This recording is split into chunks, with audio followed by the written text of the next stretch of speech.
I just wanted to touch base for a second to mention to you the order in which I handle my training day.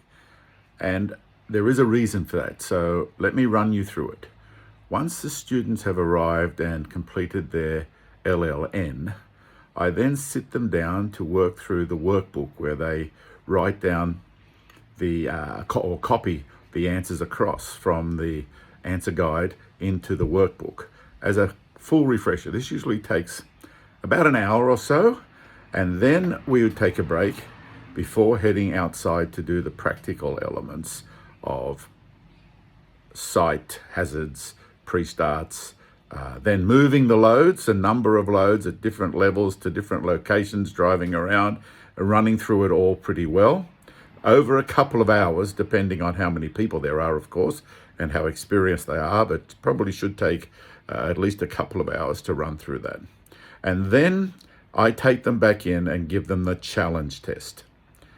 I want them to answer the challenge test the best they can out of their heads, because we're wanting to identify what they don't know.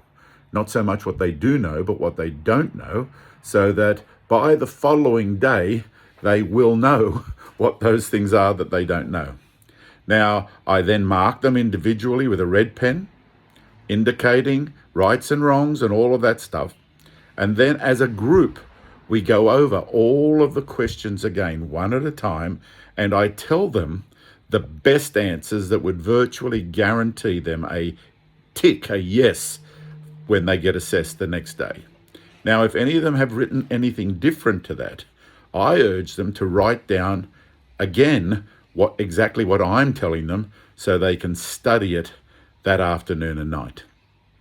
We then go through the package and put everything into the plastic folder, including the photocopy of their IDs and their enrollment, the LLN, their completed practice questions, and now the completed workbook.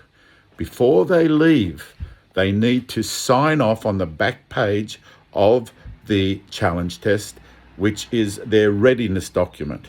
And then I take them back to about page 15, 16, or wherever it is, where they were indicating how many loads were being moved for the day, and they sign off on that and give a time for what time they're finishing up for the day. Now, it is possible that some people might need some extra training, and that is the time for them to stay back and do another half an hour, or whatever it is.